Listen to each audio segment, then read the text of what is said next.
Voilà, maintenant on a les chaises, on a tout le monde. Bon après-midi et bienvenue à cette initiative, ce panel sur la réforme de l'euro. Comme vous savez, l'euro a 20 ans cette année, et donc l'anniversaire est une occasion de réflexion sur la robustesse de sa gouvernance économique. Et bon, c'est clair qu'on vient d'une grande crise, en fait la crise financière mondiale de 2008 et aussi la crise de la dette en euro de 2010 et 2012 ont révélé que notre union économique et monétaire n'était pas préparée à faire face à une récession majeure liée à des perturbations financières. Depuis lors, beaucoup a été fait dans le renforcement des institutions. Nous avons notamment achevé la première étape de l'union bancaire en établissant un superviseur unique, ainsi que des règles et des fonds communs pour la résolution des défaillances bancaires. Nous disposons également d'un mécanisme de stabilité européenne qui pourrait intervenir dans les crises souveraines en fournissant des prêts aux pays en difficulté. Mais le processus de réforme est toutefois incomplet. Et nombre de problèmes identifiés il y a un certain nombre de problèmes qui ont été identifiés lors de la dernière crise et on croit que ces problèmes réapparaîtront dans une crise future. Nous, autour de cette table, on pense que l'euro est un pilier important de l'Union européenne et un retour aux monnaies nationales dans le contexte d'un marché des capitaux globalisé, créerait une instabilité financière et exposerait les petites économies ouvertes de la zone euro à une grande volatilité et à des ajustements douloureux aux chocs négatifs. Mais évidemment, pour bénéficier des avantages de la monnaie commune, nous devons lui donner une assise plus solide et on pense que ça, c'est effectivement urgent. Donc, la conférence d'aujourd'hui veut pour objectif d'identifier les réformes urgentes nécessaires à un meilleur fonctionnement de l'euro en temps normal, ça veut dire la croissance, la compétitivité, les inégalités, mais aussi pour la gestion d'une crise future, parce qu'on ne peut pas exclure qu'une crise future va arriver un jour, peut-être pas dans un futur trop loin. Cette initiative aujourd'hui suit 2 jours de travaux d'un groupe d'experts coordonné par le Center for European Policy Research. Il s'agit d'un groupe de travail indépendant composé d'universitaires et d'experts chargés de débattre, de concevoir les prochaines étapes d'un programme de réforme susceptible d'informer et d'inspirer le processus politique. Il comprend des membres des différents pays et avec des perspectives différentes, mais avec une conviction commune qu'un débat basé sur la recherche nous permettra de converger vers un programme de réforme susceptible d'informer et d'inspirer le processus politique. Quelqu'un parmi quelqu'un de ces groupes sont autour de cette table, et donc ils étaient d'accord de faire des expériments multilinguistiques. En fait, il n'y a pas que des Français, ce n'est pas seulement moi avec mon français horrible, mais il y aura aussi des Allemands, des autres Italiens qui vont faire cet effort de parler français comme hommage à la France, autant qu'un des pays importants dans la construction européenne. Mais avant de les introduire, je voudrais donner la parole à Beatrice Weder Di Mauro, qui est la présidente du CPR, donc du Center for European Policy Research, et qui va présenter l'idée de cette initiative. Et après Béatrice, j'introduirai les autres membres du panel et on commencera la discussion. Beatrice.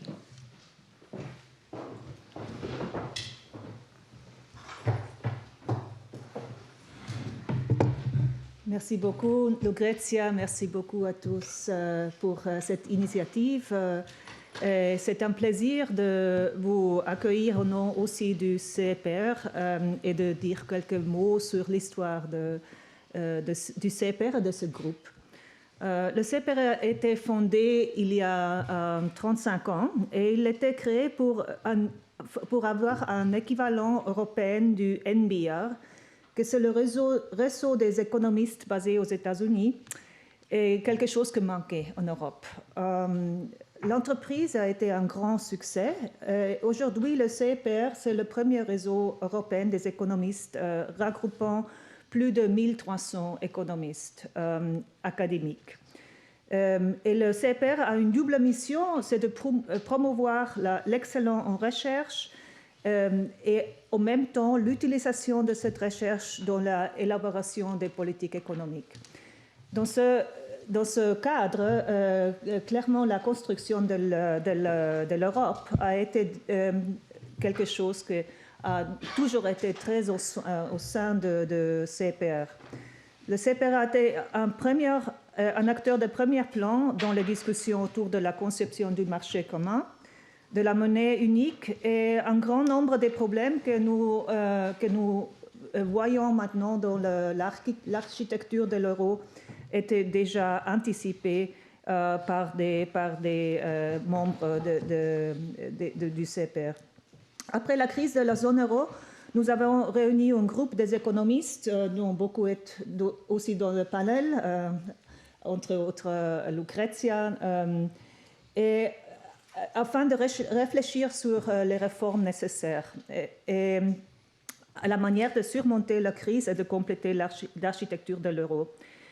Et après, il y a 2 ans, quand il y avait l'idée d'une possibilité d'une entente franco-allemande sur le thème, on a constitué un groupe de 14 économistes qui étaient de 7 de nationalité française et 7 qui viennent de l'Allemagne et qui ont fait des propositions pour la réforme de l'euro qui partait de la conception qu'il y avait traditionnellement 2 diverses analyses.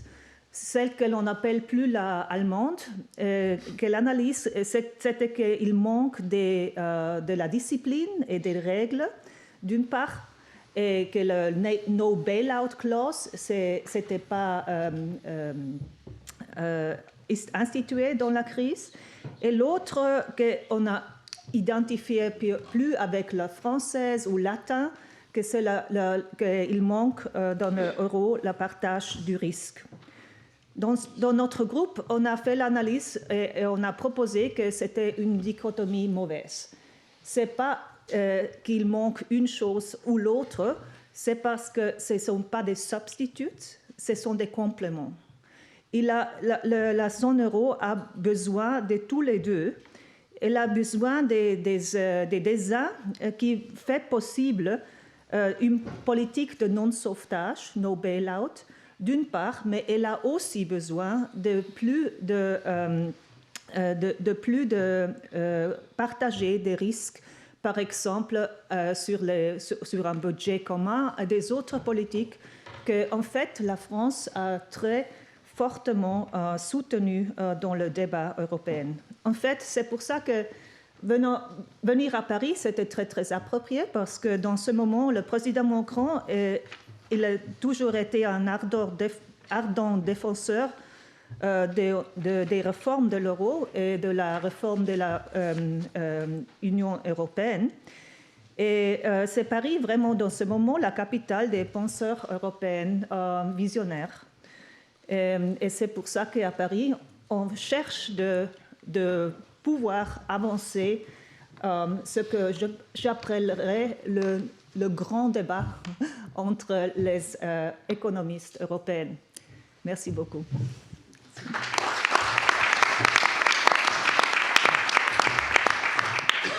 Bon, merci Beatrice. Beatrice est allemande et italienne, hein, donc voilà. Je vais introduire les Suisse-allemand. Je vais introduire les autres membres du panel et je vais procéder par ordre alphabétique. Alors, je commencerai par Marco Butti, directeur général du directorat économie et finances à la Commission européenne. Heinrich Handerlein, directeur de la Hertie School of Government et de l'Institut Jacques Delors de Berlin. Francesco Giavazzi, professeur à l'Université Bocconi de Milan. Michel Oudébine, chef économiste du Trésor français. Jean Pisani-Ferry, professeur à la Hertie School of Government, à l'Institut d'études européennes et à Sciences Po.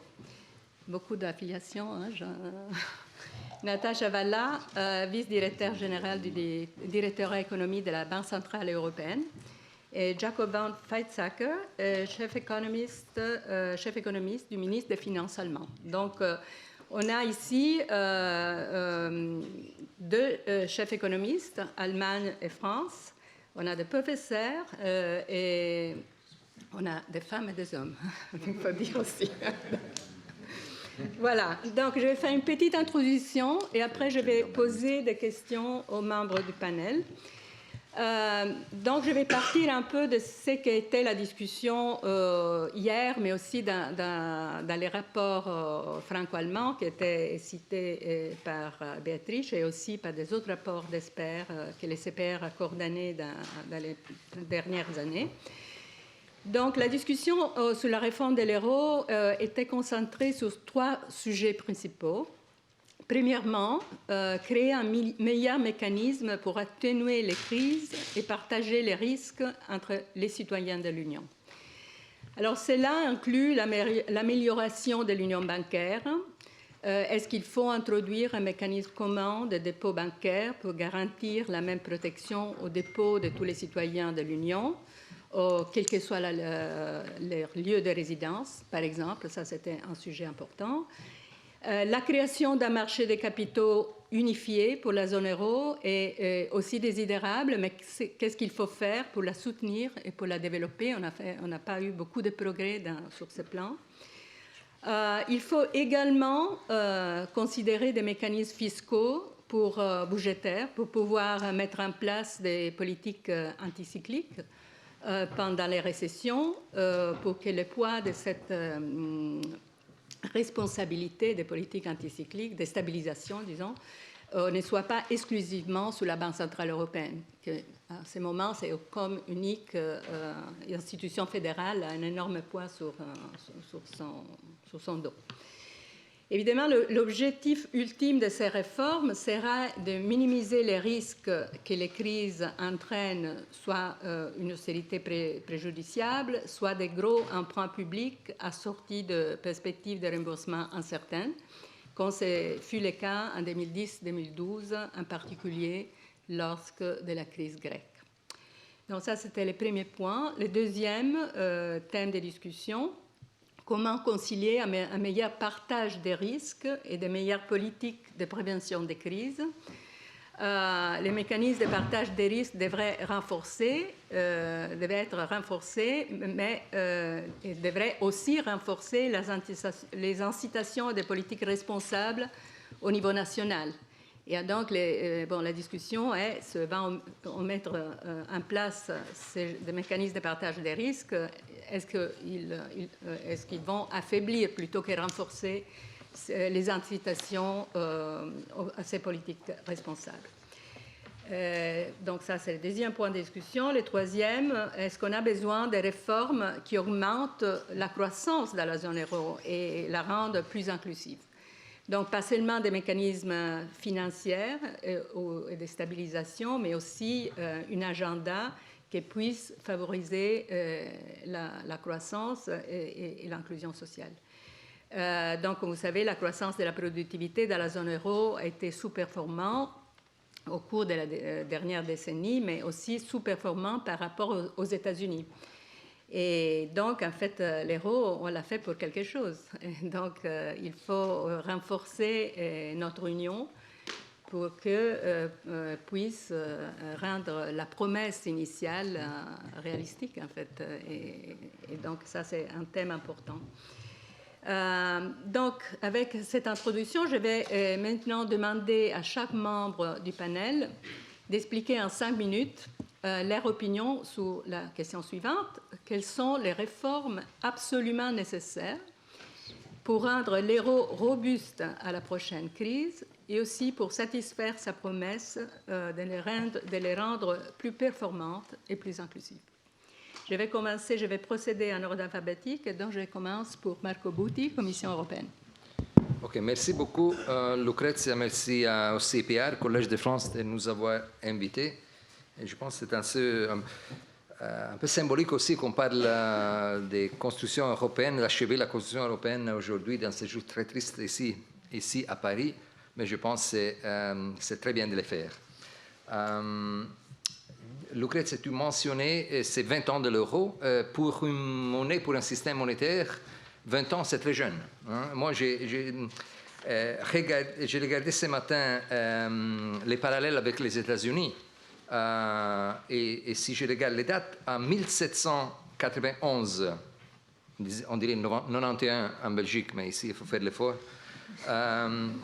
le Congrès établit la First Bank des États-Unis, qui était le précurseur de la Federal Reserve.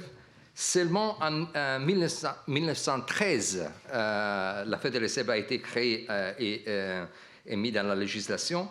En 1917, on a les premiers budgets, même très petits, aux États-Unis. Et c'est seulement en 1932, c'est le New Deal pendant la crise, que un budget plus proprement dit a été utilisé pour fonction de stabilisation aux États-Unis.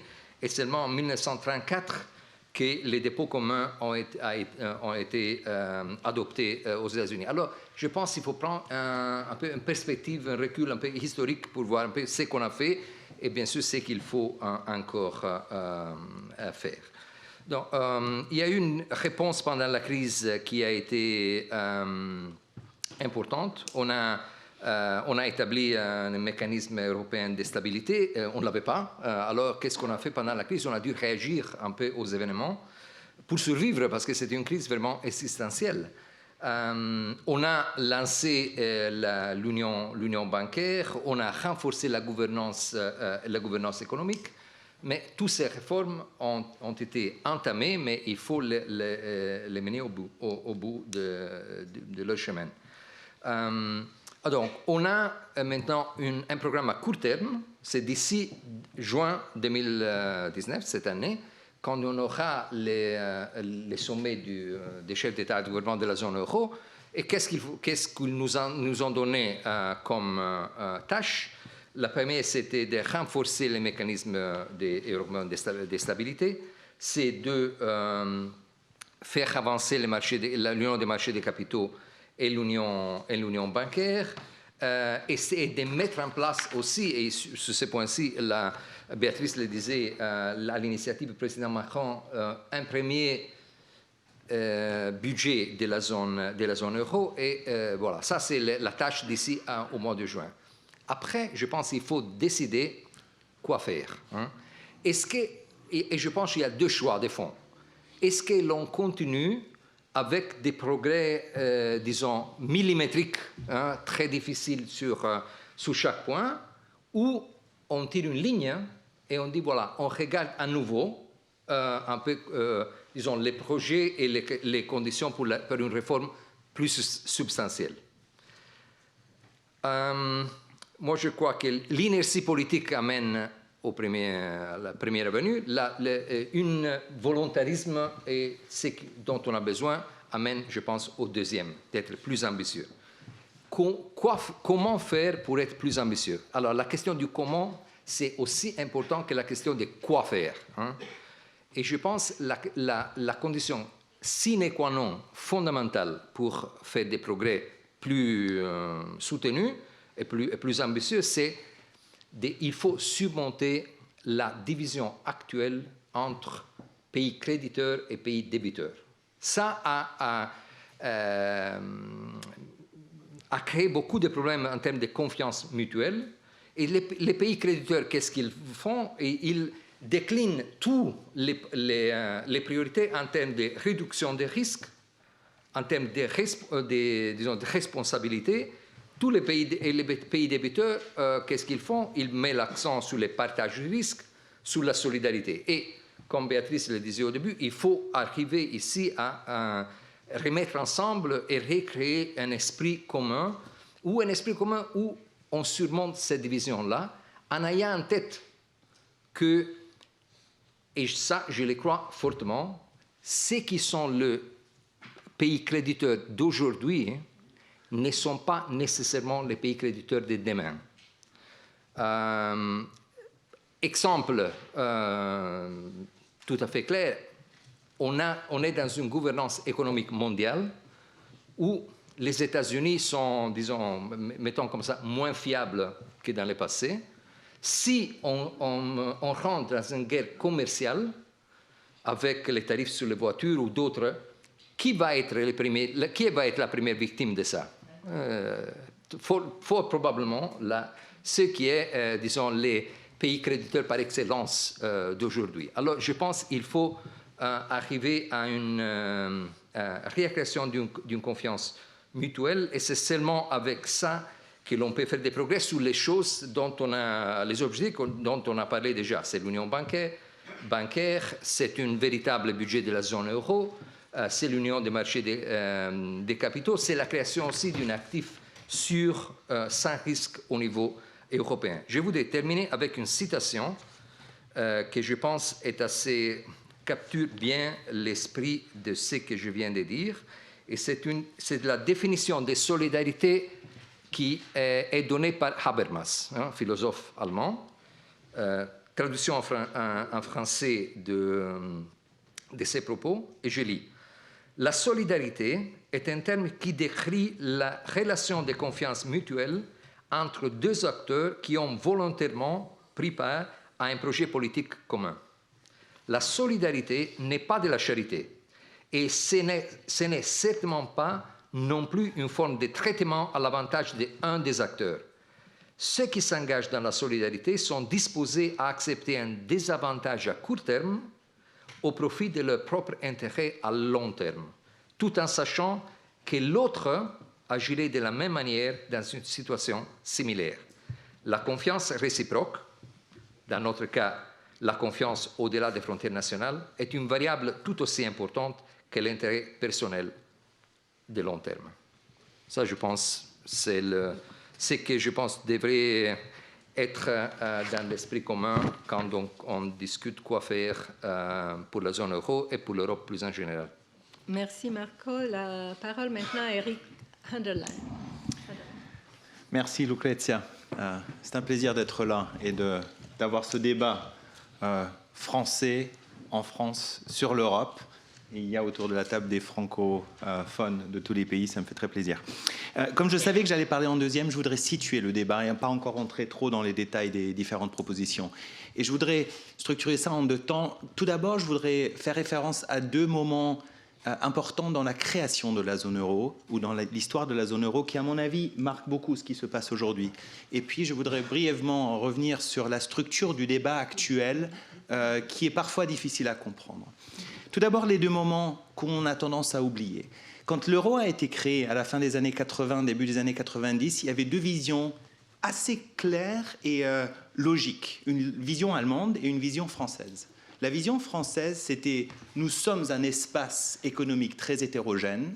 Si l'on veut introduire une monnaie commune, il faut en même temps des institutions politiques, un budget, un gouvernement économique, c'était le terme de l'époque, pour mener à bout cette intégration monétaire. C'était cohérent, c'était logique. La version allemande, où la perspective allemande était tout aussi cohérente, c'était on attend jusqu'à ce que la zone euro ou l'Union européenne soit vraiment intégrée économiquement, et à la fin, la cerise sur le gâteau, ce sera la monnaie unique. Qu'a fait l'Union européenne? Un compromis. Le compromis, c'était on introduit la monnaie unique tout de suite, mais on ne fait rien en termes d'institutions politiques ou autres pour créer ou pour mener à bout ce projet économique. D'une certaine manière, on en est encore là. C'est-à-dire qu'on n'a pas vraiment résolu ce problème. Deuxième point historique que Marco m'a déjà volé, c'était que l'Allemagne était l'homme ou le pays malade de l'Europe bien trop tôt. Vous vous souvenez sans doute, en 2004, l'Allemagne, c'était le pays qui ne fonctionnait pas dans la zone euro. À l'époque, personne parmi les autres pays s'occupait des problèmes de l'Allemagne. L'Allemagne avait à résoudre ses problèmes à elle seule. C'est ce qu'elle a fait par des réformes. Et Plus tard, quand la crise de l'euro est venue, l'Allemagne était le pays fort, le pays créditeur, un rôle qu'ils n'auraient pas pu assumer en 2004 de la même manière. Et la logique, c'était tout simplement, ben voilà, on donne un peu de soutien, le soutien nécessaire aux autres pays, mais dans le fond, on ne veut pas de redistribution. C'est les autres pays qui doivent faire ce qu'il faut faire. Parfois, on utilise ce mot de devoir, comme avec les élèves. Faites vos devoirs chez vous, après on verra.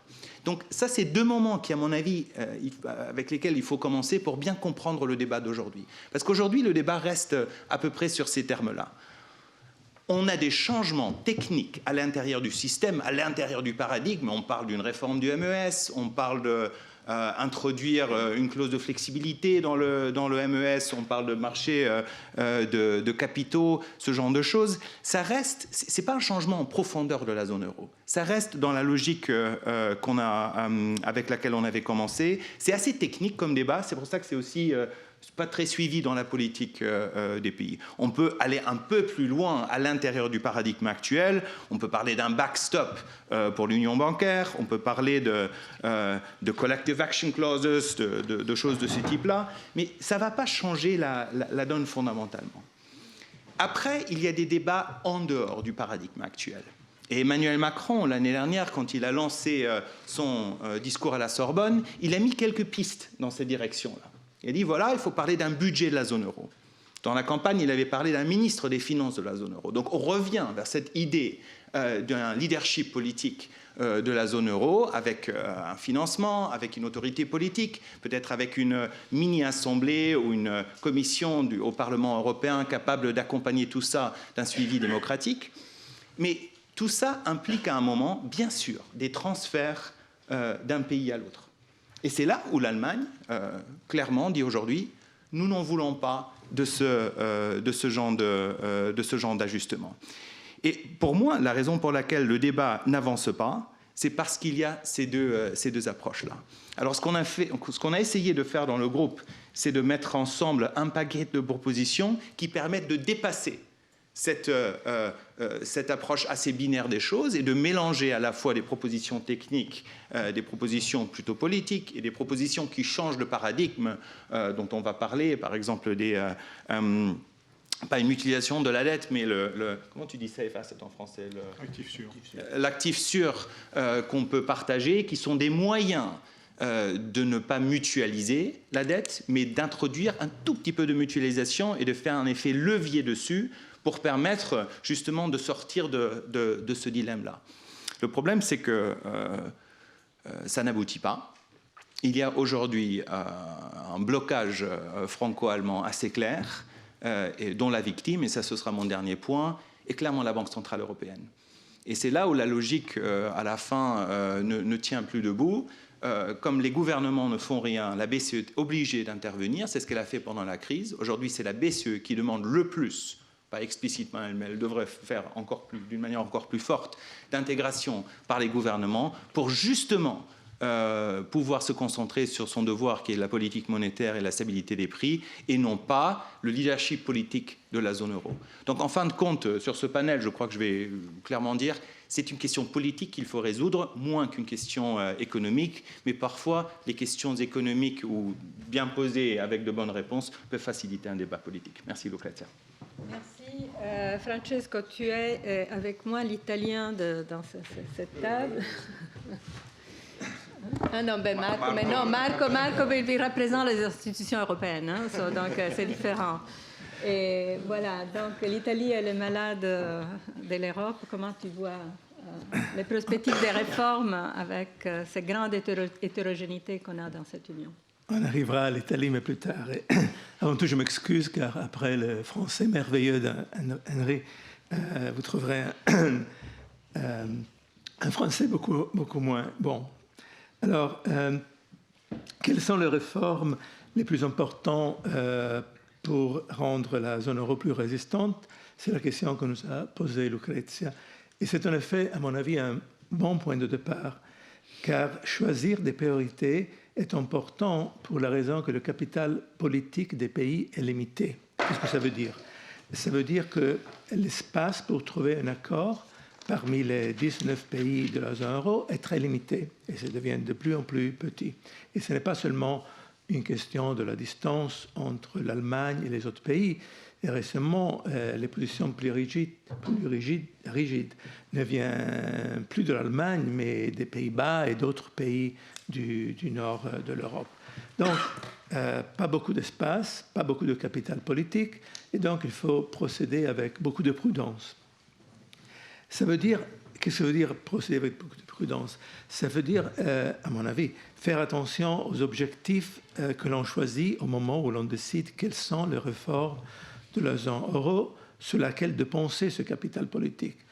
Et bien sûr, à ce moment-là, il y avait différentes positions dans le groupe pendant ces 2 jours et on a des idées très différentes. Donc, ce que je vais vous dire, c'était mes idées et après, on écoutera les autres. Je vais vous donner des exemples. Par exemple, une grande question est: est-ce qu'on a besoin d'une assurance au niveau européen pour les dépôts bancaires? Est-ce que c'est vraiment une priorité? Alors, bien sûr, une union monétaire serait plus résistante s'il y avait une garantie européenne, c'est-à-dire que s'il y a une banque qui fait faillite en Italie, ce n'est pas seulement le gouvernement italien qui doit s'en occuper, mais c'est l'Europe en général qui s'en occupe. Et ça serait plus résistante, car on pense toujours que peut-être, si c'est une grande banque, l'État italien n'aurait pas suffisamment d'argent pour la sauver. Mais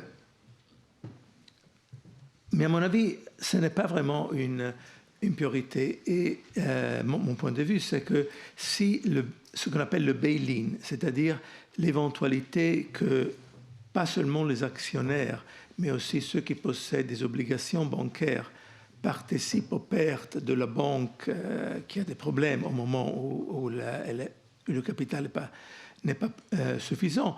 Alors, si le bail-in peut être exercé, alors ça veut dire que pour sauver les dépôts bancaires au-dessus de 100 000 euros, ce qui doit être sauvé, la garantie européenne n'est pas strictement nécessaire. Alors, donc, la priorité, c'est d'avoir un mécanisme de bail-in qui marche bien, plutôt qu'avoir une garantie qui marche bien. Et si vous y pensez, même dans la crise de Chypre en 2011-12, les dépôts bancaires au-dessus de 100 000 euros ont été protégés sans une garantie européenne. Donc, c'est un premier exemple. Un second exemple, donc on a discuté la plupart de hier après-midi, ce sont les règles budgétaires. Alors, on est tous d'accord que les règles actuelles, le pacte de stabilité, que l'ancien président de la Commission, Romano Prodi, une fois a défini une règle stupide, sont certainement trop compliquées pour être efficaces. Cela dit, la discussion qu'on a eue pendant ces 2 jours a souligné pas seulement qu'il n'y a pas une solution facile, mais aussi que certains, parmi ces solutions, résolvent des nœuds critiques tout en créant de nouveaux. Donc, ce n'est pas nécessairement un progrès. Je veux encore un exemple. Le fait de remplacer les constraints sur l'ensemble du budget. Maintenant, on a des constraints sur l'ensemble du budget, la partie dépenses et la partie revenus. Alors, remplacer les constraints sur l'ensemble du budget avec des contraintes simplement sur les dépenses publiques aurait l'inconvénient, à mon avis, de ne faire la part entre les dépenses courantes et les investissements publics.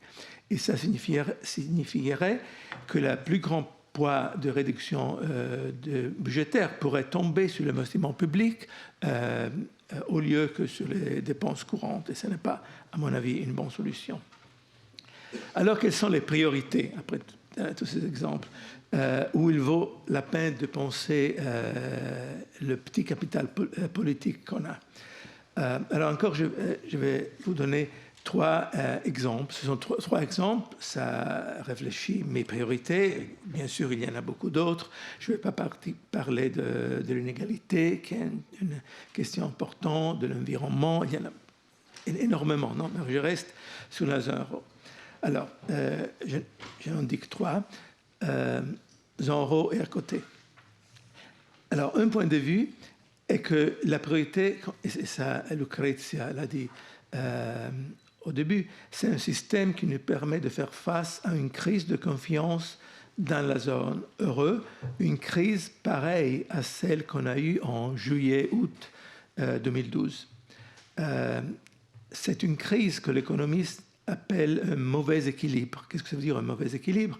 Dans le sens que la perte de confiance dans l'euro ou dans une partie de l'euro n'est pas justifiée par des fondamentaux des économies, mais c'est vraiment seulement de la confiance. Le déplacement d'un bon équilibre où il y a confiance, un mauvais équilibre où il n'y a plus de confiance. Pourquoi ça arrive? On n'a aucune idée, mais souvent ça arrive. Et alors, comment on fait? On peut faire face. Et ma préoccupation, c'est que les instruments dont on dispose aujourd'hui pour faire face à une crise de confiance ne sont pas beaucoup plus solides de ceux dont on disposait il y a 7 ans. On a ce que la Banque centrale appelle le EMT, le Outright Monetary Transaction, mais cet instrument n'a jamais été utilisé. Donc, utiliser la première fois dans une crise, c'est un risque. Donc, le problème reste ce qu'on s'est trouvé dans l'été 2012. Comment on fait?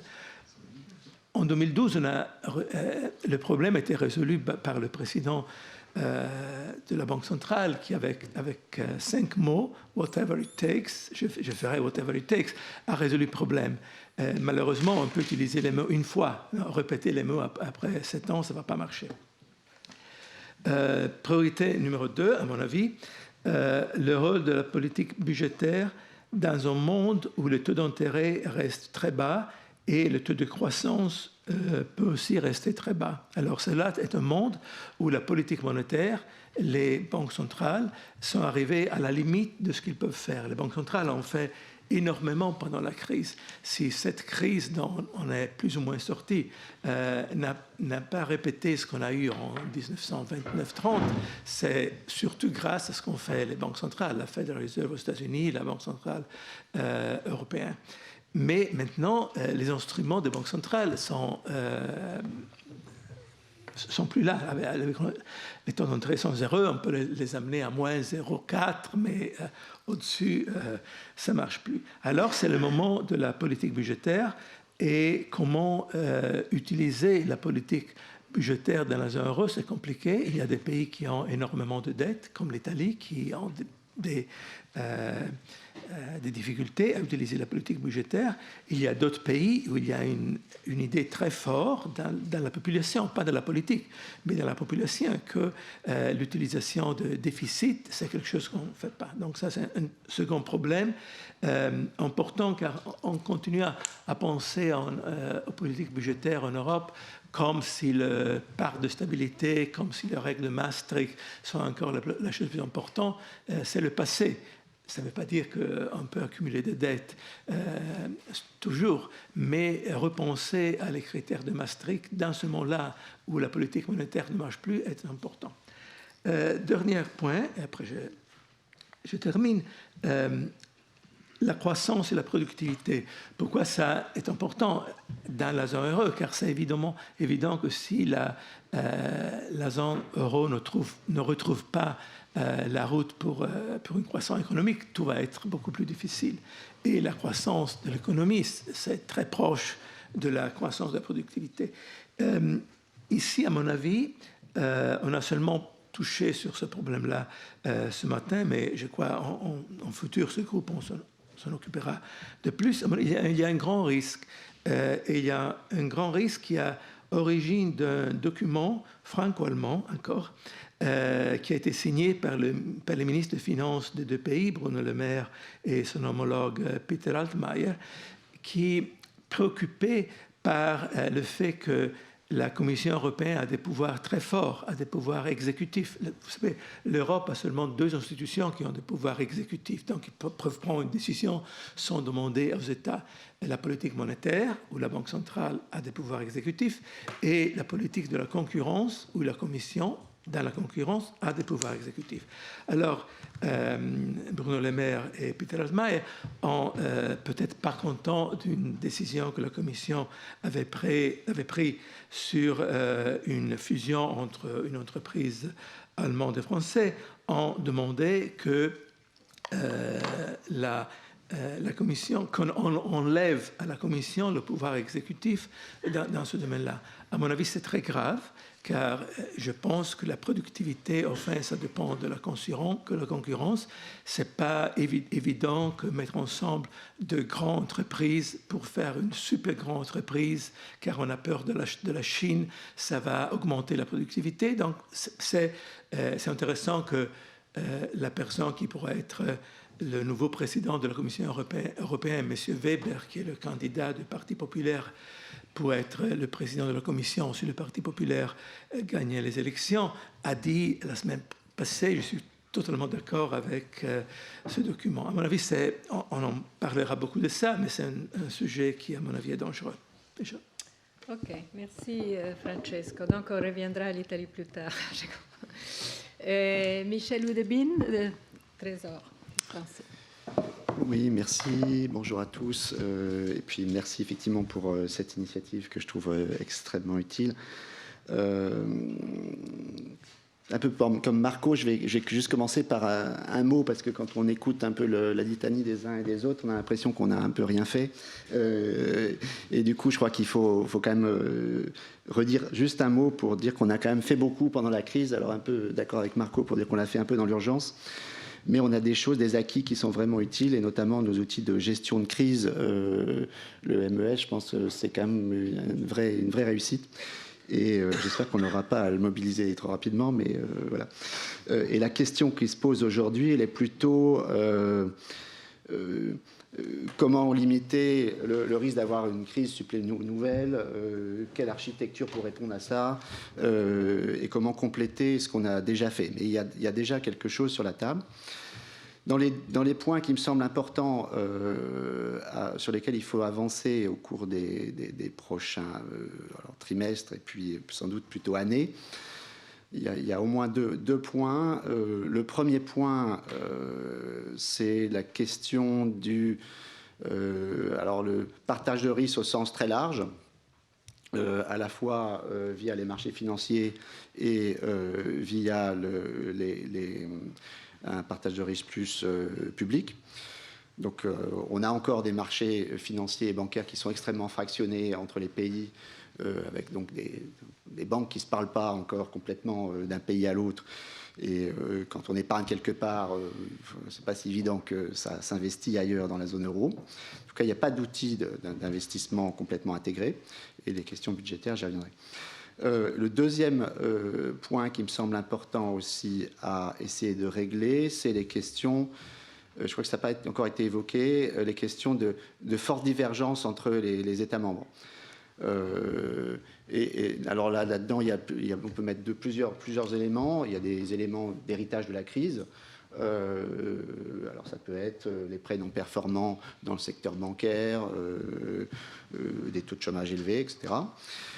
Et puis ça peut être des éléments de performance économique ou de niveau de prix relatif très différents, qui conduisent notamment à des déséquilibres de balance courante qui sont simplement un symptôme de ces divergences. Alors vous allez voir après, comme c'était la question quelle réforme, que l'approche que je vais avoir est très française, je crois, comme Eric l'a un peu décrit dans son propos. Donc ça ressemble un peu au gouvernement économique. Je voulais insister sur les questions de coordination des politiques économiques avec deux dimensions. Une dimension un peu quelle réaction au cycle, et puis une dimension plus convergence. Sur les questions de réaction au cycle, il me semble que bien sûr, il faut essayer de faire tout ce qu'on peut faire sur l'intégration financière, union bancaire, union de marché de capitaux. Mais il me semble aussi important de bien avoir en tête que ce ne sera jamais suffisant pour faire face à tous les chocs et diffuser un choc de manière uniforme dans l'ensemble de la zone. Et dans ce contexte-là, La France a, depuis un nombre d'années important, plaidé pour avoir, disons, soit une capacité budgétaire, donc ça c'est ce qu'on dit maintenant depuis, je ne saurais pas le dire, mais enfin presque une dizaine d'années maintenant, mais avant on était déjà très autour des questions coordination des politiques macroéconomiques, donc on a essayé de pousser un peu les deux en même temps, et je dois dire que ça avance, mais tout doucement. Alors je donne des exemples simplement. On a essayé de pousser les questions de orientation agrégée des budgets de la zone euro, notamment dans le cadre de l'exercice de surveillance, donc, où on en est dans les politiques de la zone euro tous les ans. La Commission nous a aidés à proposer ça également. Simplement, aujourd'hui, on l'a fait une ou deux fois, puis là, cette année, on n'a rien. Il n'y a rien aujourd'hui dans la recommandation de la zone euro pour dire quelle doit être l'orientation générale des politiques budgétaires pour la zone euro.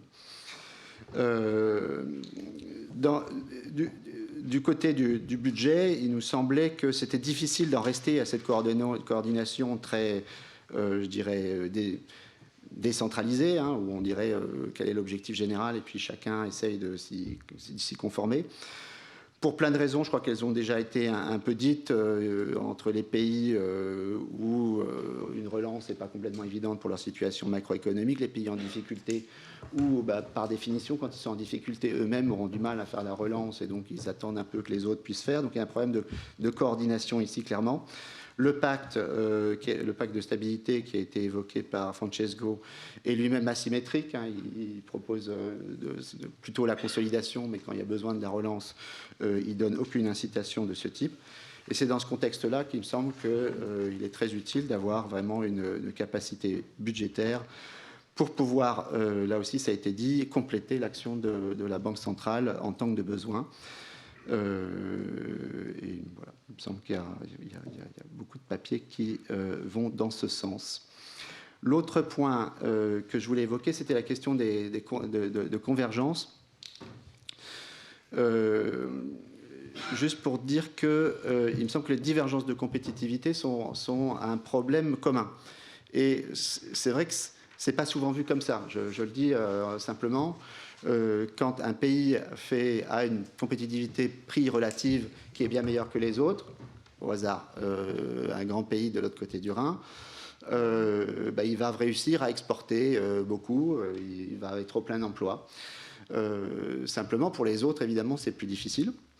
Et eux, à l'inverse, ils vont se retrouver dans une situation avec plus de chômage et des difficultés à exporter. On s'attend à ce qu'à moyen terme, celui qui est en plein emploi voit ses salaires un peu accélérés, puis ceux qui sont en situation plus difficile voient leur salaire ralentir. Alors ici, il me semble qu'il y a aussi besoin de coordination. C'est-à-dire que si tout le monde a envie de conserver son avantage compétitif, tout le monde a envie d'avoir des salaires qui ne sont pas très dynamiques. Et d'une certaine manière, si l'Allemagne ne voit pas ses salaires s'accélérer, pour tout le monde, c'est difficile de rattraper la compétitivité de l'Allemagne, avec des risques importants liés à ça. L'inflation moyenne de la zone euro est basse. Dès qu'il y a un choc, on a un risque de déflation peut-être plus grand que dans d'autres zones où le marché du travail et le marché intérieur fonctionnent un peu mieux. Voilà, donc un problème de coordination également de ce côté-là. Comment on s'en sort ? Il y a deux façons. Une façon très positive qui est de dire je vais réussir à résorber les écarts de compétitivité via plus de productivité dans les pays qui sont en rattrapage. Simplement, on voit bien que c'est tout sauf acquis. D'abord, il y a des mécanismes macroéconomiques qui peuvent conduire à des mécanismes un peu inverses de celui-là. Et puis, on imagine bien que tous les pays ont envie de faire un maximum de productivité. Donc, ce premier aspect est utile, mais sans doute pas suffisant. Il y a un deuxième aspect, je l'ai déjà évoqué, la question des salaires. Là, en général, ce qui est dit à la France, c'est « Ah, mais il n'y a pas d'outils dans les mains des pays ». Mais ça, ce n'est pas tout à fait vrai, parce qu'il y a des salaires publics, il y a le salaire minimum, le fonctionnement du marché du travail au sens large qui peut contribuer à la dynamique des salaires dans chacun des pays.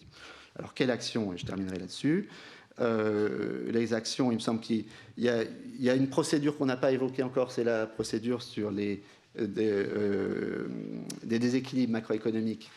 Alors là, on rentre un peu dans la technique, mais qui essaye de regarder justement ces questions de déséquilibre, de compétitivité, et de faire des recommandations aux pays sur ce qu'il faudrait faire.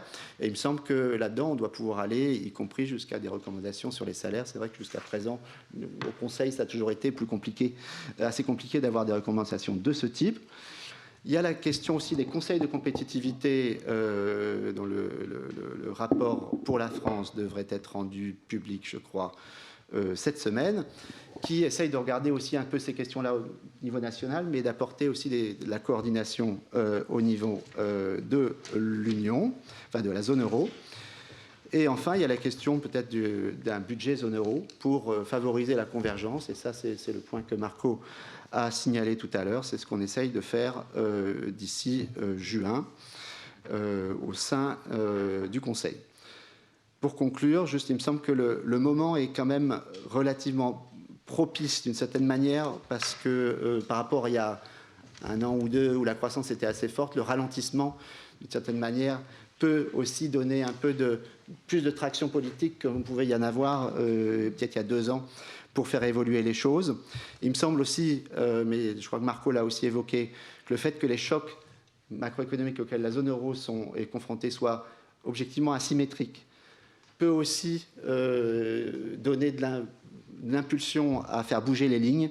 Tu as évoqué la question du ralentissement en Chine, mais on pourrait évoquer la question du Brexit aussi, qui touche pas du tout de la même manière les pays au sein de la zone euro. Voilà, je vais m'arrêter là, donc un petit message d'espoir pour terminer. Merci. Jean Prisonnier. Merci. Je voudrais reprendre 3 points. D'abord sur le pourquoi, sur le comment, et puis pour répondre à la question de Lucrezia sur les chantiers. Alors, sur le pourquoi, bon, l'euro a 20 ans, on a un peu perdu la mémoire des origines. Je voudrais quand même rappeler que c'est un projet français, et ce n'est pas un projet allemand. C'est un projet français au départ. Historiquement, ce sont les Français qui l'ont demandé, et ils l'ont demandé pour une raison très simple. C'est que nous étions dans une situation dans laquelle la politique monétaire, c'est-à-dire le niveau des taux d'intérêt, pour l'ensemble des pays de ce qu'on appelait le système monétaire européen, était fixée par la Banque centrale allemande. Et elle était fixée en fonction du mandat de la Banque centrale allemande qui portait exclusivement sur la stabilité en Allemagne. Et nous, notre Banque centrale, la Banque de France, en dépit de tout son apparat, avait simplement pour fonction de suivre à quelques dixièmes de seconde d'intervalle les décisions qui étaient prises à Francfort par le Conseil de la Bundesbank. Ça, c'était le résultat d'une situation dans laquelle, dans la compétition pour la lutte contre l'inflation, la Bundesbank s'était montrée beaucoup plus efficace que les institutions françaises. Et donc, elle avait conquis cette prééminence dans le système européen. Évidemment, ce n'était pas soutenable dans la durée, d'autant plus qu'on était arrivé dans une situation dans laquelle la France avait réduit très fortement son inflation, et donc il n'y avait plus de raison de considérer que les décisions devaient être prises par un pays pour tous les autres. Et donc nous avons demandé qu'on constitue une banque centrale commune avec une décision partagée entre les différents, non pas les pays, mais disons des personnes qui désignées par des différents pays qui participaient. Et c'est comme ça qu'on a constitué la Banque centrale européenne, qui, soit dit en passant, est une institution remarquable qui s'est en quelques années, enfin 2 décennies, hissée au niveau des grandes institutions monétaires mondiales. Et elle n'a pas à rougir dans la qualité de son expertise, dans ce qu'elle fait, dans la qualité de la réponse à des situations extrêmement difficiles par rapport à ce que fait la Réserve fédérale américaine ou à ce que font d'autres banques centrales. Donc ça, on aurait pu faire un autre choix qui aurait été de dire on passe au change flottant et chacun reprend sa politique monétaire et on laisse les taux de change fluctuer. Simplement, il y avait à l'époque absolument aucun accord en France pour ça, ni d'ailleurs en Europe. On considérait collectivement qu'il était important d'avoir des monnaies stables, des taux de change fixes les uns par rapport aux autres. Et donc le moyen d'avoir des taux de change fixes et en même temps d'avoir une décision partagée, c'était de faire l'union monétaire. Ça, c'est le pourquoi. Alors, on en attendait d'autres effets. On en attendait des effets d'intégration économique. Ils se sont en partie produits. On en attendait des effets d'intégration politique qui ne se sont pas produits. C'est-à-dire que, contrairement à une vision un peu naïve d'un point de vue anthropologique, la monnaie n'a pas créé un sentiment d'appartenance commun, n'a pas créé de la solidarité, au sens que donnait Marco Butti. C'est-à-dire qu'on a cru que la monnaie, ça allait créer une communauté. À l'époque, on citait souvent, c'était le président de la Banque centrale allemande, Hans Dittmeier, qui citait un philosophe français de l'époque de la construction de Notre-Dame, ou quelque chose comme ça, un peu plus tardif, Nicolas Oresme, qui disait la monnaie n'appartient pas au prince, elle appartient à la communauté. Et on a cru qu'on pouvait inverser la formule et qu'en créant une monnaie, on créerait une communauté. Ça ne s'est pas fait. Et la communauté, elle s'est créée dans la douleur, elle ne s'est pas créée par le simple fait qu'on crée la monnaie. Donc on a fait des erreurs. Alors ensuite, comment ? Comment ? C'est une affaire de compromis. Je crois qu'on l'a tous dit, chacun à notre manière. Et les compromis, il y en a des bons, il y en a des mauvais. Il y en a qui ne sont pas ambitieux, il y en a qui sont ambitieux. Et puis surtout, il y en a qui sont incohérents, il y en a qui sont cohérents. Et le groupe franco-allemand d'économistes s'est réuni parce que nous en avions collectivement assez de nous rencontrer, de nous dire beaucoup d'amabilité, de ne pas nous comprendre et de nous séparer à la manière de ces familles dans lesquelles, après les repas de famille, on s'embrasse, on se dit à la prochaine fois, mais on s'est passé la journée à se disputer. Et on s'est dit, il faut qu'on travaille sérieusement et il faut qu'on essaie de trouver des bons compromis. Alors, les mauvais compromis, on en a des exemples. Je vais vous donner un exemple. Lorsque la Grèce s'est trouvée en faillite, les Français ont dit on ne peut surtout pas laisser la restructuration de la dette grecque se faire. C'est-à-dire on ne peut surtout pas réduire la valeur de la dette grecque, ne pas rembourser les créanciers. Ça, ce serait un très très mauvais signal. Ce serait donner le signal que tous les pays européens peuvent subir la même chose. On aurait des effets de contagion terribles et puis on aurait immédiatement des effets sur les créanciers des banques grecques. Donc il faut trouver le moyen de sauver la Grèce. Et les Allemands ont dit mais non, ça c'est un très très mauvais signal parce que si on fait ça, on va donner le signal au contraire aux États qu'on peut s'endetter de manière irresponsable et qu'à la fin il y aura toujours une solution. Donc on a trouvé un compromis. Le compromis, c'est qu'on a prêté à la Grèce à des taux d'intérêt punitifs. Donc on a prêté, effectivement. Donc la Grèce ne pouvait plus se financer sur les marchés, on lui a prêté, mais on lui a prêté à des taux d'intérêt à un tel niveau que, évidemment, le niveau de sa dette a encore augmenté et que sa situation a encore empiré. Et ça, c'est typiquement le mauvais compromis, c'est-à-dire le mauvais compromis dans lequel on cherche un point moyen entre la position française et la position allemande, et on tombe sur un compromis qui est incohérent. Il était cohérent de prêter à la Grèce à des taux d'intérêt très faibles, il était cohérent d'organiser tout de suite la restructuration de la dette grecque, mais il n'était pas cohérent de trouver le point moyen. Et donc, ce qu'on a cherché dans notre groupe, c'est de trouver non pas le point moyen, mais de trouver des complémentarités. C'est-à-dire d'aller chercher à chaque fois, parce qu'on raisonne différemment, on raisonne avec des appréciations du risque qui sont différentes, c'est-à-dire les Allemands sont toujours beaucoup plus sensibles au risque de long terme, nous on est plus sensibles au risque, conjoncturel. Les Allemands en général ont plus tendance à dire qu'est-ce qui se passe si les gens se comportent mal, nous on a tendance à dire qu'est-ce qui se passe si les gens se comportent bien et qu'il nous arrive des chocs qui nous viennent de l'extérieur. Donc on s'est dit mais tout ça est vrai, tout ça représente des dimensions des problèmes qu'on a à résoudre, il faut qu'on toutes on les prenne en charge. Et donc on a cherché des complémentarités, c'est-à-dire qu'on a cherché à aller loin dans la direction des positions, des préoccupations françaises et loin dans la direction des préoccupations allemandes.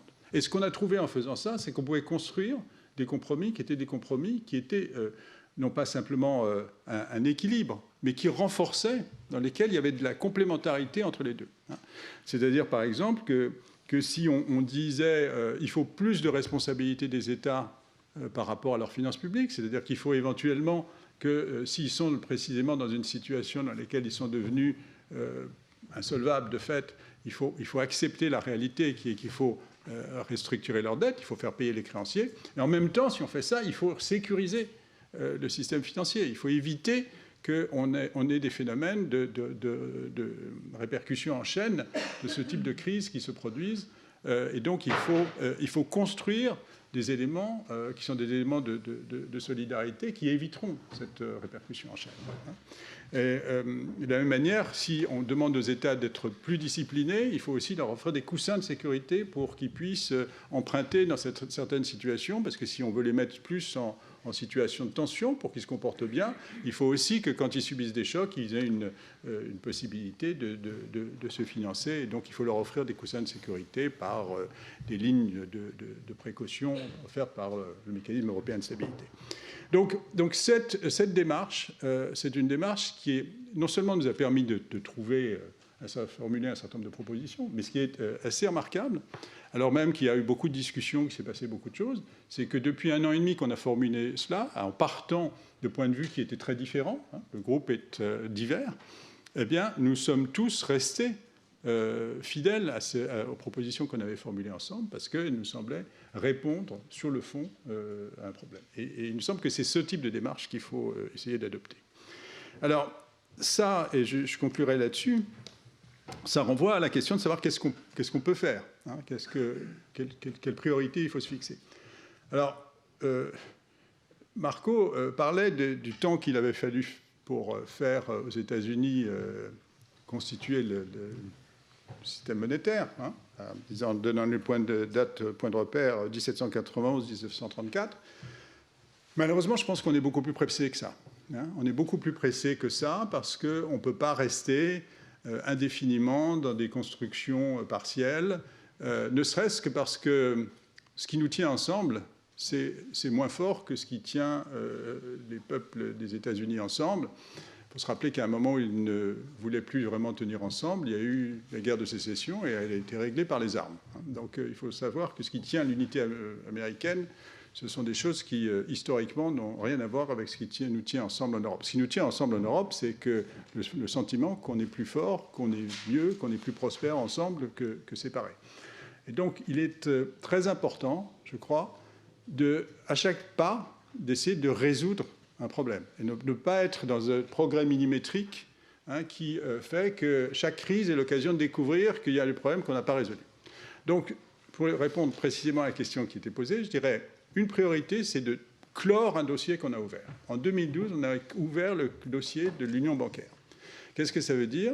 Ça veut dire qu'on a dit que les banques ne doivent plus être des agents de transmission de l'instabilité entre les banques et les États. Les banques, ça agrège de risques. Hein. Une banque, ça fait du crédit. Et comme il y a du risque de crédit, quand il y a une crise immobilière, la crise immobilière se reporte sur les banques. Et reportant sur les banques, ce qui s'est passé en Espagne, par exemple, ça se reporte sur l'État. Et donc, ça crée de l'instabilité. Bon, il faut arrêter ça. C'est-à-dire qu'il faut avoir une union bancaire dans laquelle les banques agrègent le risque à plus large échelle et puis ne reportent pas le risque sur leur État lorsqu'il y a un problème. Bon, ce chantier, c'est un chantier énorme. On l'a entamé, on ne l'a pas terminé. Et moi, je ne voudrais pas qu'à la prochaine crise, on découvre qu'il n'a pas été terminé, que le problème est toujours là, que les crises des banques, les crises immobilières se transforment toujours aux banques nationales qui se transfèrent aux États. Et du coup, voilà, on peut dire qu'on a fait énormément de choses, on a prétendu faire énormément de choses, mais le problème est toujours là. Or, aujourd'hui, le risque est très présent, qu'on observe que c'est toujours là. Donc, il faut terminer ça. Et il faut terminer ça en plaçant au niveau européen, vraiment complètement, un certain nombre de dispositifs qui aujourd'hui sont en partie au niveau national, en partie au niveau européen. Donc il y a des tas de sujets techniques, l'assurance des dépôts, les questions de résolution des crises bancaires, les questions de savoir qui va payer, etc. Donc il y a toute une série de dimensions. Mais le point important, c'est de terminer ça et d'arriver à un système qui est un système bancaire intégré dans lequel les banques ne sont plus des agents de faiblesse et de transmission des chocs aux États. Et puis, ce qu'il faut ouvrir, je dirais, c'est quelque chose qui était présent à l'origine du projet d'union monétaire, qu'on a oublié, on a certainement eu raison de l'oublier pendant 20 ans, qui était l'idée de créer une monnaie internationale. Aujourd'hui, nous sommes entrés dans une nouvelle phase dans laquelle ce qu'on croyait être une monnaie qui était à la disposition de tous, qui était une espèce de bien public, de monnaie mondiale, s'appelait le dollar, est redevenu, de manière beaucoup plus marquée, un instrument de puissance de la part d'une administration qui ne cherche pas le bien-être de la planète tout entière. Et dans le même temps, ce fait-là, hein, typiquement l'utilisation du dollar pour mettre en place et renforcer des sanctions à l'égard de l'Iran qui ne sont pas des sanctions acceptées par la communauté internationale. Ce comportement-là va accélérer la volonté chinoise de développer une zone monétaire propre et donc de se situer sur le plan monétaire comme sur d'autres plans en rival par rapport aux États-Unis, même s'ils sont évidemment aujourd'hui extrêmement loin d'avoir une monnaie internationale. Eh bien, nous, Européens, on s'est doté d'une monnaie, c'est la deuxième monnaie internationale. Il faut qu'on prenne en charge cette question de son rôle international et de ce qu'elle peut nous apporter. C'est une des conséquences d'avoir créé cet espace commun, d'avoir créé des institutions de qualité. C'est quelque chose qu'on peut nous être utile et qu'on peut offrir à d'autres aussi. Et je pense qu'il ne faut pas s'en priver. Et donc, c'est le chantier à ouvrir, c'est vraiment de voir comment, pas à pas, avec prudence, on peut développer un rôle international de l'euro qui accroîtra notre autonomie et qui accroîtra notre capacité de peser dans un certain nombre de débats internationaux. Merci. Natacha, la voix de la BCE. Merci le chrétien. Merci beaucoup. C'est toujours une gageure de passer derrière Jean parce qu'il a une capacité de synthèse marquée. Mais c'est un plaisir aussi parce que tu as commencé ton intervention sur un point qui sera le début de la mienne, qui est la question de la confiance et de ce qu'on voulait atteindre en créant cette monnaie unique.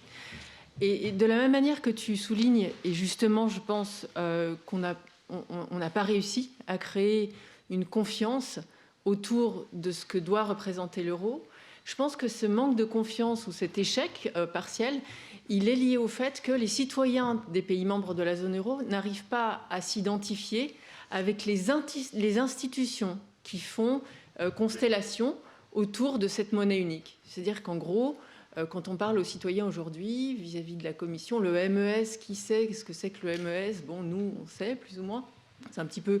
C'est des choses qui sont dans des acronymes un peu technocratiques, c'est des choses qui sont éloignées, c'est des institutions qui ont été souvent instrumentalisées dans les débats nationaux, plus ou moins à bon escient. On n'a pas forcément mis une priorité de qualité dans le discours qu'on portait sur ces institutions. Et pourtant, Marco sait à quel point le travail a été profond et la motivation, je pense, des fonctionnaires européens était sincère et grande. Qu'effectivement, je trouve que c'est dommage. On a du principe de subsidiarité de partout. Bref, on est un peu dans un coin, comme on dit en franglais. Ceci étant dit, quand on demande aux citoyens aujourd'hui, et ça c'est le dernier Eurobaromètre, est-ce que vous avez confiance en l'euro ? 75% des Européens vous disent oui, j'ai confiance en l'euro. Donc là, on a quand même réussi quelque chose. Et je pense qu'autant il y a un manque de confiance institutionnelle, autant vis-à-vis de, j'ai envie de dire, l'institution monnaie, indépendamment de la façon dont elle s'est déployée par des institutions au sens classique du terme, je pense qu'elle est là. Je pense qu'aujourd'hui, les générations qui arrivent, elles sont nées avec l'euro, elles concevraient très difficilement ne pas vivre dans une zone monétaire avec une monnaie commune. L'euro, c'est un ciment. C'est un ciment des citoyens. Et ce ciment-là, il n'a pas su s'exprimer autrement que par l'usage qu'on en fait, par l'opinion qu'on en a, et par le fait que finalement, il y a ce sentiment quand même d'appartenance malgré tout. Le deuxième symptôme de réussite, et là je pense qu'effectivement Jean parlait d'un projet, mais pour moi c'est quelque part une réussite, le fait que l'euro ce soit la deuxième monnaie, comme tu le soulignais très bien, comme monnaie de réserve, comme monnaie de compte dans les échanges, comme toutes les dimensions d'utilisation d'une monnaie, et Dieu sait si elles sont nombreuses, et Dieu sait si elles sont géopolitique, effectivement, l'euro est pratiquement toujours en deuxième position.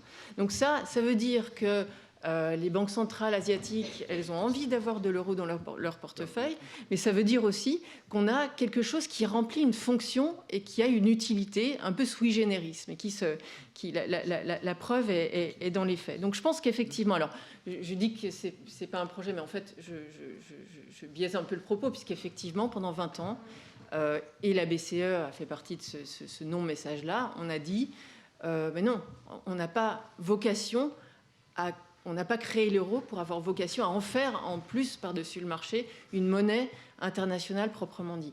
Les choses ont évolué Et là, je pense qu'on doit remercier la Commission européenne qui, au mois de décembre l'année dernière, donc c'est très récent tout ça, effectivement, le calendrier que j'en donne, c'est pour les 5-10 prochaines années, mais ça commence maintenant. La Commission a dit, voilà, bah, peut-être qu'effectivement, en fonction des événements géopolitiques qui ont été évoqués, mais aussi en fonction de l'état de fragilité sur certains aspects institutionnels de l'euro, voilà, on a une bonne raison de revenir, de remettre ça sur le métier et de voir ce qu'on peut faire pour approfondir cette question-là. Et la Banque centrale qui est en charge de l'émettre et de maintenir sa stabilité, autant elle a eu, de façon assez justifiée à mon avis, une approche assez neutre par rapport à cette question. S'il y a un environnement politique qui est en soutien d'un rôle international de l'euro un peu plus volontariste, la Banque centrale européenne va certainement pas freiner des quatre fers pour empêcher que ça arrive. Donc tout ça pour dire de façon un peu euphémistique que l'euro, malgré tout, est encore là, et ça, c'est un succès. Alors, pour faire le lien avec des dossiers qui ont été évoqués déjà à plusieurs reprises, c'est un petit peu... Jacob parle encore derrière moi, donc c'est un peu difficile d'arriver en fin de propos. Mais je pense qu'il y a une dimension importante sur les réformes et sur les priorités d'agenda au niveau européen. Ces dimensions, elles ont été évoquées dans le cadre des différentes positions franco-allemandes. J'aurais envie d'en soulever une, c'est la question de la convergence et de la compétitivité versus, ou quasiment versus, la question de la stabilisation, du rôle de ce qui nous manque au sein de la zone euro pour être capable de tous converger vers un modus operandi économique suffisamment similaire pour qu'il n'y ait pas de tension liée au fait qu'on ait la même monnaie et des taux de change fixes, pour qu'on devienne tous collectivement, mais aussi les uns par rapport aux autres, avec des degrés de compétitivité alignés et les plus élevés possibles. Je pense que ça, c'est deux objectifs qui sont le plus proches du consensus aujourd'hui, du consensus sur les positions les plus opposées autour de la table. Donc, faisons feu de ce bois-là et essayons d'acter, avant la fin de la commission actuelle, j'en sais rien, mais le plus vite possible, ce qui fait partie du consensus aujourd'hui. Parce que si on se borne à se dire, voilà, il y a encore des choses difficiles, mais on veut quand même insister, on ne passe pas par la porte principale, peut-être que par la fenêtre, ça va marcher. Je ne suis pas très optimiste sur le fait de marcher, de faire avancer les choses par étapes. Donc, je suis une assez grande fan de cette question de convergence et de compétitivité, par le biais, par exemple, d'une capacité d'investissement commune. Il y a des choses qui font, pareil, un peu beaucoup plus consensus que d'autres. Sur le digital, sur le traitement des données, sur la 5G, enfin, toutes ces dimensions-là qui ont un aspect où ce qu'on appelle les externalités positives, je vais dire quasiment technologiques, sont univoques. Donc je pense que ça, c'est une bonne priorité. La deuxième dimension qui peut se traiter par le biais de la convergence et de la compétitivité, c'est la question des externalités de climat. Alors là, comme Banque centrale, c'est un peu difficile d'en parler. C'est difficile sans l'être. Je vais vous donner une anecdote. La semaine dernière, j'ai été invitée par un petit groupe de jeunes professeurs, plus des étudiants, mais c'est des gens qui commencent dans la vie active et qui invitent comme ça des gens de différents milieux pour venir leur parler. Et on a parlé au bout. Alors donc moi, je venais leur parler de la crise, la politique monétaire, ce que c'était que l'euro, comment les choses s'étaient passées. Et au bout de 10 minutes, on a parlé ensuite pendant plus d'une heure et demie comment les banques centrales pourraient être amenées à faciliter la transition énergétique. De ce point de vue-là, la Banque centrale européenne, elle a été à peu près silencieuse jusqu'à très récemment, où si vous faites de l'archéologie sur le site de la BCE, vous allez trouver un discours de Benoît Cœuré, qui est à notre directoire, qui a quand même accepté de mettre le pied dans le plat. Mais il y a d'autres banquiers centraux qui se sont bien rendus compte depuis longtemps et qui en ont parlé depuis longtemps, qui se disent le risque climatique, c'est un risque extrême, mais tangible. Et donc, c'est aussi un risque de stabilité financière. Vous voyez par où il faut passer quand même pour arriver à ce qui devrait être évident. Et donc, comme ça peut représenter éventuellement un risque de stabilité financière, les banques centrales doivent s'en occuper. Alors, si on creuse la question, et là, ce n'est pas la BCE qui parle, c'est vraiment le processus de la démarche intellectuelle, les banques centrales aujourd'hui ont acheté énormément de titres de dette, et il est très probable que ces titres de dette massifs restent pendant longtemps dans les bilans des banques centrales. Et donc, ces titres de dette, ils ont servi à financer quoi? Alors, je laisse la question ouverte, mais c'est un fil à tirer, parce que si on est vraiment concerné par la transition énergétique, je pense qu'il y a des réflexions à avoir de ce point de vue-là. Donc ça, c'était mon deuxième point. Le troisième point, c'est sur la question de l'union des marchés de capitaux, union bancaire. Encore une fois, ici, je serai pragmatique. On a beaucoup de dossiers qui sont problématiques. Un exemple que Marco connaît très bien, c'est qu'on a aujourd'hui lancé un axe de réflexion qui est un peu l'ultime axe de cette année 2019 sur l'assurance des dépôts, qui a été évoquée à plusieurs reprises. Mais on a mis dans le même panier l'assurance des dépôts, les actifs sûrs, le traitement des risques souverains dans les bilans des banques. Ça, en principe, ça devrait vous sembler un panier très confus. Et c'est effectivement un panier très confus. Il y a des liens logiques entre les uns et les autres. Mais si on sait que sur chacun de ces points, il y a des nœuds de tension qui se sont exprimés depuis au moins 5 ans, si ce n'est pas plus, Michel, tu étais le mieux placé aussi pour le savoir. Si on met 3 nœuds de tension compliqués entre eux, c'est un petit peu difficile de croire, ou enfin vraiment y croire, qu'il va en sortir quelque chose au bout du compte. Donc voilà, simplifions les choses et prenons ce qui est facile à prendre. Alors, je vais sauter l'étape que penser du mécanisme européen de stabilité. À mon avis, c'est un des grands acquis des institutions qui ont été créées pendant la crise. Effectivement, et ça a été évoqué au départ, c'est ce qui pourrait permettre à la politique monétaire de ne pas aller là où elle ne doit pas aller. Et c'est vrai aussi qu'on a demandé à la politique monétaire... C'est une politique contracyclique, la politique monétaire. Ce n'est pas une politique structurelle. Alors, la Banque centrale fait plein d'autres choses que de la politique contracyclique. Mais on a demandé à la politique monétaire de faire toute la politique contracyclique pendant la crise. Alors qu'en général, on partage ça entre la politique monétaire et je prononce le mot budget pour la première fois, et c'est sciemment, et la politique budgétaire. Et là, mon dernier point, et je pense que c'est un dossier important pour l'Europe aujourd'hui, mais de façon générale pour l'ensemble des économies avancées, c'est la question de l'articulation entre la Banque centrale et les gouvernements. Aujourd'hui, on vit dans un monde où les banques centrales sont indépendantes de leur gouvernement. Alors, vous allez me dire, en Europe, dans la zone euro, il n'y a pas de gouvernement, c'est facile. On a quand même un conseil des gouverneurs avec tous les pays membres autour de la table, donc dans une certaine mesure, il y en a un. Mais on se rend compte que dans les discussions autour des banques centrales, qui sont devenues des agents super puissants financièrement, de par la taille de leur bilan, on commence à avoir des propos qui disent, ben voilà, la Banque centrale, c'est compliqué, c'est la Banque centrale qui nous jette dans la récession, il faut mettre un petit peu de limite à cette indépendance-là, parce que c'est quand même pas normal. Et puis ce à quoi on ajoute les discours sur les crypto-monnaies. Bref, les banques centrales sont un peu sur la sellette, mais je voudrais mettre en garde contre les discours un peu faciles et démagogues qui pourraient faire croire trop facilement que renoncer à l'indépendance des banques centrales, ça ne serait pas coûteux pour les économies et pour les sociétés en général. Donc je pense qu'effectivement là, ce sera un dossier dont l'Europe doit s'emparer aussi. Merci Natacha. Maintenant, Jacob. Oui, merci beaucoup. C'est un grand plaisir d'être ici. Il y a la phrase peut-être la plus connue de Jean Monnet, l'Europe se fera dans les crises et sera la somme des solutions apportées à ces crises. Et malheureusement, on a eu la plus grande crise financière dans la mémoire des gens qui vivent aujourd'hui. Et malheureusement, cette crise n'était pas suffisante pour vraiment résoudre le problème de l'euro. On a fait du progrès, et c'était évoqué en détail, on a fait du progrès, mais ce n'était pas suffisant. Donc la grande question, pourquoi ? Pourquoi est-ce que cette grande crise dans l'esprit de Monnet n'était pas suffisante ? Il y a 2 interprétations. Il y a une interprétation très intelligente, et ça a beaucoup inspiré le groupe des 7 économistes, que peut-être il n'y avait pas encore des compromis suffisamment intelligents. À l'époque, les gens n'avaient pas pensé, et dans la prochaine crise, ça va se résoudre. Pourquoi pas ? C'est possible. Il y avait un manque d'intelligence. Ça arrive. Mais je ne suis pas sûr.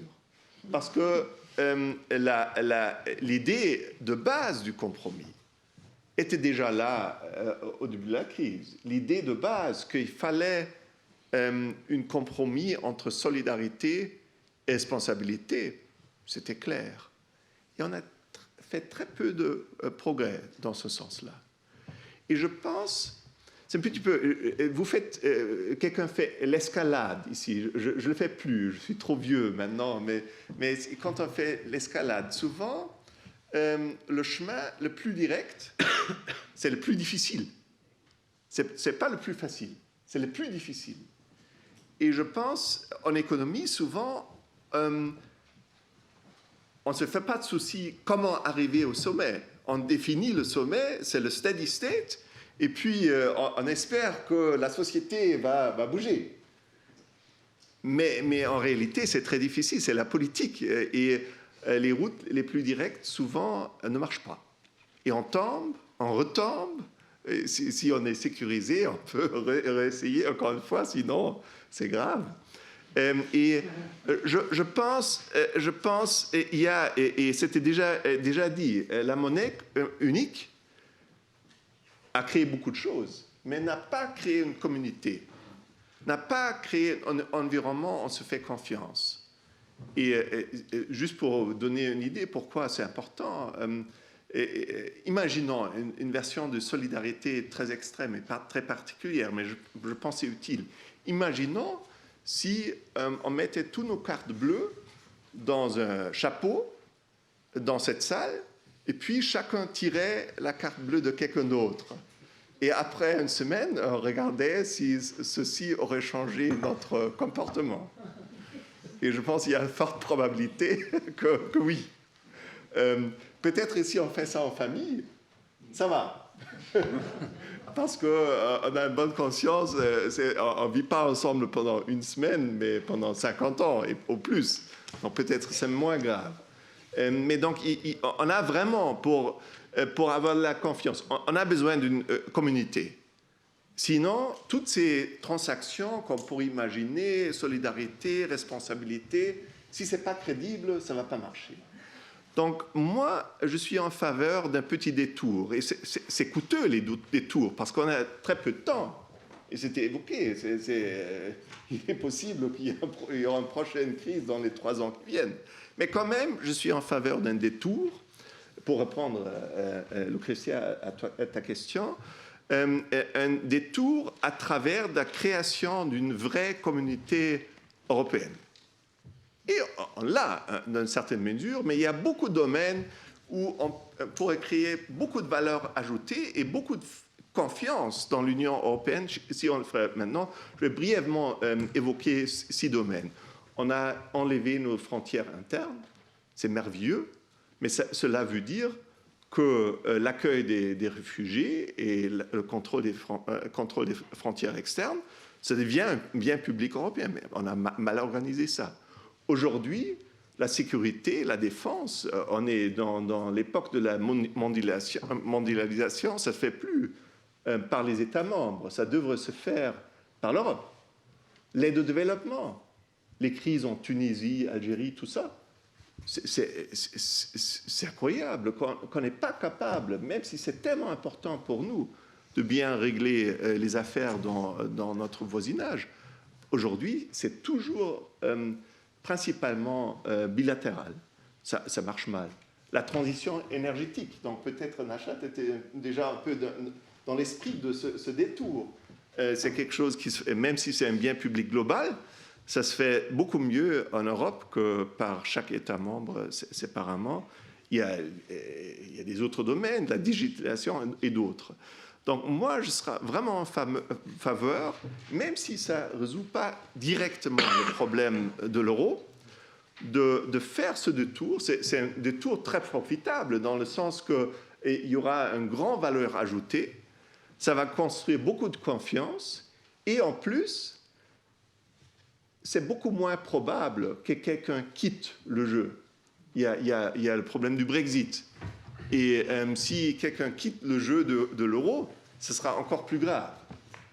Mais s'il y a toutes ces choses en fait ensemble, et il y a une telle valeur ajoutée, même s'il y a quelques leaders qui racontent des mensonges quand c'est fait pour le Brexit, c'est peu probable qu'il y aura une majorité pour une telle aventure de quitter l'Europe. Et donc, je pense que ça vaut la peine essayer ce détour pour construire une vraie valeur ajoutée, pour construire une communauté, et puis, évidemment, implémenter le bon compromis qui était développé par les 7 et 7, avec un certain retard, mais peut-être ce détour vaut la peine.